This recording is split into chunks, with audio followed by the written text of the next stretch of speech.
We're joined now by Tom McIntosh, the head men's soccer coach at the University of Tulsa. And Coach, a heck of a finish. You get all the way to the American Athletic Conference Finals and losing a heartbreaker 1-0 to UCF. But I know you're proud of the guys and the effort they made. Yeah, the guys were really all year long. You know, we were really pleased with their mentality, and obviously you go to penalty kicks and win on the semifinal against Temple, and then going into the final, I thought we just showed tremendous energy. Tremendous fitness level. The guys played very well, and we did a lot of, obviously good things I thought in that game, and just came up obviously a goal short. Yeah, UCF did pretty well in the early part of the game, and they got a goal early. But I thought your team pretty much dominated the rest of the game in terms of possession and that sort of thing and attacking. Yeah, we possessed the ball, I thought, really well for the final 70 minutes or so of that game. I thought we had control of it. Probably didn't create as many good chances as we would have liked. Some of that had to do with injuries. Alex was really limited, and even Malik was coming off a hyperextended knee. So I think not having healthy guys in the attack obviously hurt a little bit. But I can't fault our guys. We created good chances. Actually, the guys who came in, substitutes, throughout the entire weekend of the conference tournament did an excellent job. I think we showed our depth. I think we were probably certainly one of the deepest teams, or the deepest team there, and I think it really helped us, obviously, throughout the weekend. Yeah, you mentioned Alex and Malik, Alex Meinhardt and Malik Henry Scott. We'll talk about those guys in a minute, but you had a situation in the second half where you looked like you might have had a goal.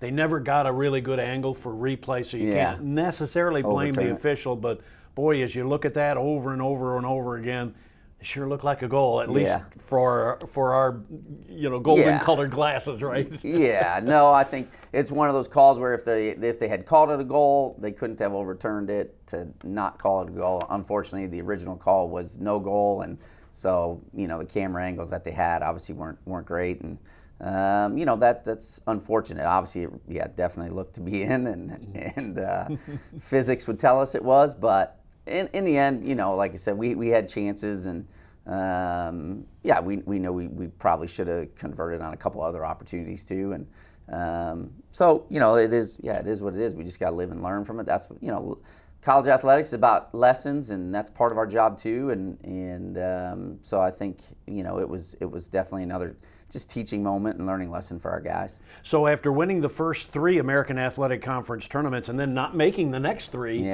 kind of a resurrection. Yeah. How would you shape this year at 6-4-2? Yeah, I think I thought the league was very good. So I think we had 3 really good wins. When you look at 2 wins over UCF, win over SMU, and then no bad losses. I think everyone in the league was really good, and I think the league. Definitely a good step for our program to get back to obviously where we feel we belong on an annual basis, and so that was positive, and the guys were, like I said, were really good in terms of their focus and mentality, and so I thought it was good. I think the league was probably punished by not being allowed to play non-conference games. Because I think had our league played non-conference games, we could have been a 3 or 4 bid league. But it is what it is. I think we did the right thing. I don't have a problem. I think not playing non-conference games, given everything, and was the right thing. So I don't have a problem with it. But unfortunately, it probably hurt us this year in terms of the NCAA tournament. Yeah, and absolutely. Normally you'd be scheduling a Creighton or a New Mexico or an Akron or somebody like that to really bolster your RPI, so to speak. But did the fact that the tournament had lesser teams in it, was that a factor? And if it had the normal number of teams, would you probably been on the bubble or in? No, if we had a normal number of teams, we'd have been in, and had we played a few non-conference games, probably we'd have been in. So. But like we told the guys though too, we left a couple games out there, honestly, and there were just a couple of games where I thought we performed very well, games where we should have taken 3 points and we didn't, and so and that's what I told the guys. I think a lot of times when you leave it in someone else's hands, you can get disappointed, and I think it's a good lesson for us to learn moving into fall of fall of 21, and so, like you said, disappointed. We know we deserve to be there. We know the quality of our league. We know the quality of the wins. But yeah, we're not, and so we got to learn and move forward. All right, let's talk awards now. Alex Meinhardt is the Offensive Player of the Year in the American, Rookie of the Year on the All-Conference team, obviously, and on the All-Rookie team. Yeah. What a splendid first year for that young man from Estonia. Yeah, I mean, that's, that kid's been through so much. I mean, he went close to 3 years, nearly 3 years without playing a game. And his first game at UCF, he gets a game winner, and it just, he proves to be, he's one of the top 2-3 players in the league, obviously Offensive Player of the Year, and that's just a credit to his mentality and his fortitude. Obviously, he's got talent, but his mentality and fortitude and those things, I think it's just a reward for that mindset that he had. Yeah, and he got nicked up at the end of the year, or you might have had a little more thrust offensively. Yeah, he had a hamstring injury in our second Temple game, and so that really limited him the last 4 games of the year. So he'd have scored even more, and I think been a bigger factor. Obviously, had he been healthy, but we were happy he got through the season. I think it was important for him to get through a season and get into a competitive environment over a 10-12 week period. So we're excited about him doing that, and now I think coming back and be even better in the fall. Well, Mariano Fazio, along with Chase Bromstead and Henry Sage, all get second team honors, and those 3 were really important to you. Yeah, obviously Henry and Mariano were junior college transfers, a lot of experience. Both of them won national championships at the junior college level. Again, it's they have a tremendous mentality in terms of how they come to work every day, how they compete on a daily basis, as well as obviously I think being very good soccer players. Mariano is one of the best passing center backs in the country. Henry's he does what he's supposed to do in there. He can link us up in the center midfield. He can tackle. He communicates. He organizes. So he's a tremendous leader. So those guys did great, and obviously Chase. I think Chase was second team all conference as a sophomore. I thought he was the best left back in the league. I think he's one of the better left backs in the country, and we were happy to see him have a tremendous year at left back for us. So those guys were great. And then 2 others that didn't get awards that for sure deserve it. Till Zinhart was excellent center back. It's honestly. Yeah, you were surprised he didn't get an award. Yeah, right? yeah, that one was shocking.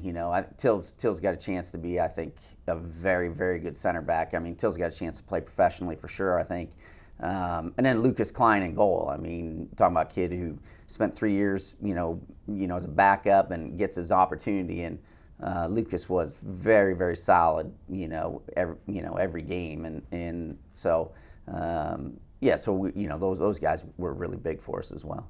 Malik Henry Scott did reach the All-Rookie team, and I was looking at the stats, Coach, and I'm thinking he only had 0 goals and 2 assists. Yeah, I know. But the way he played, you would think he'd had like 5 goals and 2 assists or something, because he linked a lot with Alex. Those 2 were really good on the attack, but that young man is going to be really, really good as he continues his career, right? Yeah, Malik's he's a young kid, really, and he's just scratching the surface right now of his ability, and so we're excited about Malik coming back. I think he deserved to be on that All-Rookie team, so that was good. He did, even though he didn't have the statistics to back it up, but he was a real threat. And a real handful for everybody to deal with throughout most of the season. Again, until he hyperextended his knee in the South Florida game. So, but we're excited about Malik. So, and he's a tremendous person, and we know he's going to get better here too.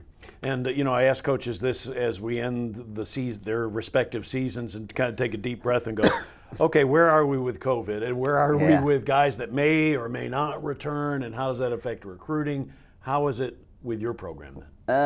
We're more or less not waiting on a guy. Obviously, Lucas Klein, Lucas could come back. He's already going to med school, so tremendous. Sean Gavin could come back. He's already got a full-time job lined up. The guys came here for their purpose, which was to obviously compete for championships and get a degree and get a job, and our guys have done that. So they're moving on. Chase we'll see what happens with Chase. Obviously, he's already got 2 degrees. He still wants to play professionally.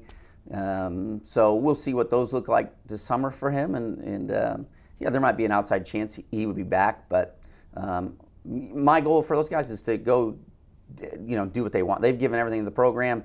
And I want them to do, I want them to move forward with their life and however that pans out for them. So, so those would be the 3 guys. Everyone else is coming back.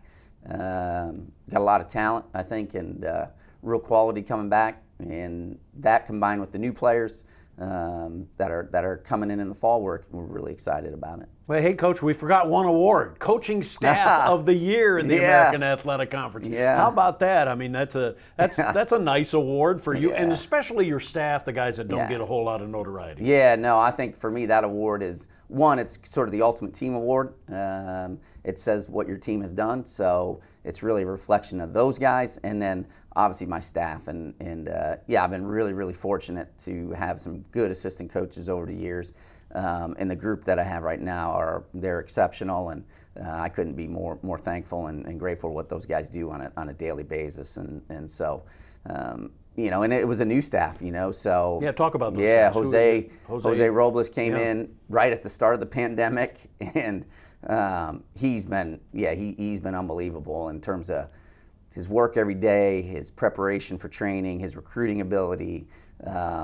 He's first class, and then we brought in, Daniel left right before the season, and so Chase Robertson came in at the very last minute and really, picked up just right where we were going, and so Chase did a very good job for us in terms of our preparation and starting the recruiting. And then, a couple guys that really don't get, Owen McCorkle, who's a graduate assistant, he's done so much for us in terms of our operations and keeping us moving forward. And then Riddell, our volunteer, same thing. It's crazy in this world. You got guys putting in 20, 30, 40 hours, putting in so much time, and yet, Riddell's a volunteer. Yeah. And those guys don't get enough credit in this game, and in college athletics, those types of people do not get enough credit for what they provide and what they do. So, yeah, super fortunate. Well, great year, Coach, but it is a short season, isn't it? Now, you get ready for the fall. So how do you kind of manage things physically and that sort of thing in what is obviously a short off season? Yeah, I think that's the great part is we get to go right into it. I think, obviously they'll take 2 weeks off, and then they'll start their training back. Some guys will play during the summer for a little while. They'll play for a couple of months with their own teams, and then July 12th we'll get them back and start some conditioning. They'll come back and do some conditioning work, and then we start training August 10th. So it'll be here really quick. So I think the one difference, obviously it's great from a competitive standpoint to be able to play real competitive games in the spring and then go right into the fall. For us, the only tricky part will be probably, we're going to have a very short window to look at who's going to play in goal, because Lucas is going to leave, and obviously he played every minute of every game this spring. So unlike a normal spring where we would be looking at guys for the fall, we'll have to make a decision here in a couple weeks, and when we start preseason as to who our goalkeeper will be. But other than that, it's all positive really. So a couple weeks off, and then we get back to work and start the process all over. Coach, congratulations on a great bounce back year, and we'll look forward to seeing not too long down in the future your team out there playing again. Great Sounds job. good. Thanks, Bruce. Head Coach Tom McIntosh, University of Tulsa Men's Soccer.